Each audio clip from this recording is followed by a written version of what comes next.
Манас эпосунда кезиккен Ордо оюну Америка Кошмо Штатында ойнолууда. Чикагодагы кыргыз комьюнитинин жанында эки чоң команда беттеш өткөрүүдө. Бир жагы Огайо штатынан келе турган болсо, экинчиси Иллинойс штатынан келген. Ал эми Америка Кошмо Штатындагы атайын Ордо Федерациясы мындай чүкөнүн 500 даанасын алып, 5 штатка жана 20 томпойду таратышкан. Азыркы тапта болсо, жылына 2 жолу өткөн беттеш дал ушул жерде орун алууда.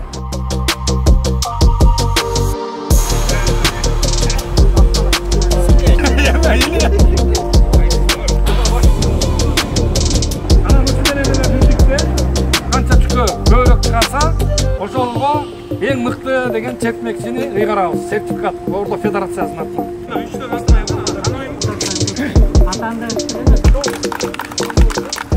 Риа системасы аркылуу дүйнөнүн каалаган жеринен үй бүлөңүзгө жана жакындарыңызга акча жөнөтүү ого бетер тез жана жеңил болуп калды. Риа системасы аркылуу сиз акчаны Кыргызстанга түздөн-түз М-банкка жөнөтө аласыз. Акча которууну жөнөтүү үчүн телефон номери гана керек. Акча 10 мүнөттүн ичинде келип түшөт. М-банк, чексиз которуулар. Бизде 2021-жылы Америкадагы кыргыз диаспораларынын арасында Ордо Федерациясы түзүлгөн. Ошо Ордо Федерациясынын иш планын, календарь иш планы негизинде өтүп атат. Негизи бир жылда бир чемпионат өтүп турат.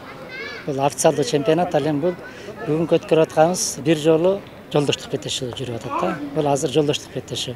Максаты ошо Америка жергесинде кыргыздын улуттук оюндарын баштап болгон Ордо оюнун таратуу, ушул жерде жашаган кыргыз диаспораларынын арасында элге сиңирүү, жаштарга өткөрүп берүү деген максат болуп атат.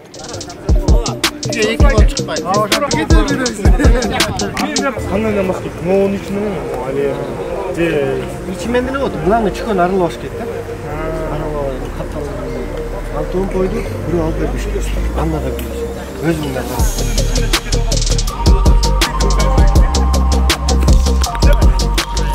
Саламатсыздарбы?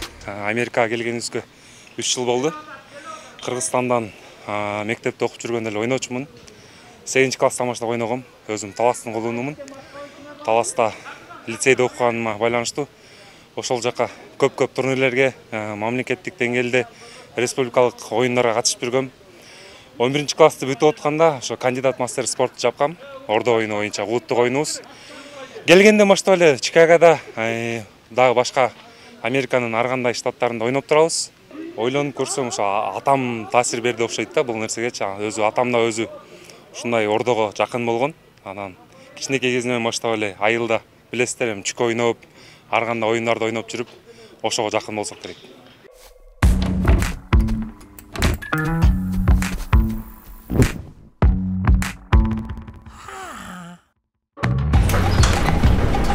Авиасейлс. Арзан авиабилеттерди ылдам издөө.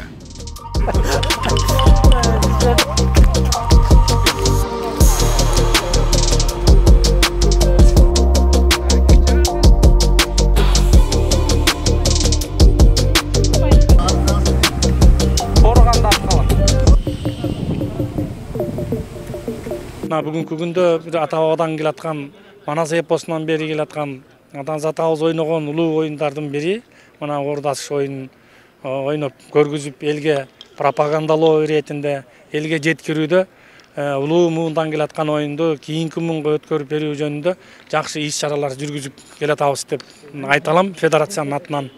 Мына өзүңүздөргө көрүп тургандай, мына чүкөнү карап туруңуздар, илгери Манас атабыз жолго чыгарда мына 40 чороосу бул өзү негизинде стратегический оюн. Жолго чыгарда ошол 40 чороосун жайып коюп, душмандан кантип коргонуш керек экенин, ошолордун баарын баамдап, пландаштырып анан жолго чыкчу экен илгери. Мына бүгүнкү күндө дагы ушундай бир мамлекеттин коргонуусу, мына мына чекти эле карап көрүңүздөр. Бул тактыкты, ынтымакты белгилей турган чийим болуп эсептелет мынакей. Ушул чийимден бир кадам алдыга өтпөшүңүз керек. Бул өтө тактыкка үйрөтө турган, маданияттуулук үйрөтө турган, кыргыздын када салтындагы айтып келебиз го, кылымдарды караткан кыргыздын када салты, наркы, үрп адаты бүгүнкү күндө бизге өтө маанилүү. Себеби дегенде дини бөлөк жерде жүрсөк дагы, мына ата бабадан келаткан оюнду ушинтип элге жеткирип кийинки муңга өткөрүп берүүнүн максатында иш чараларды өткөрүп келатабыз.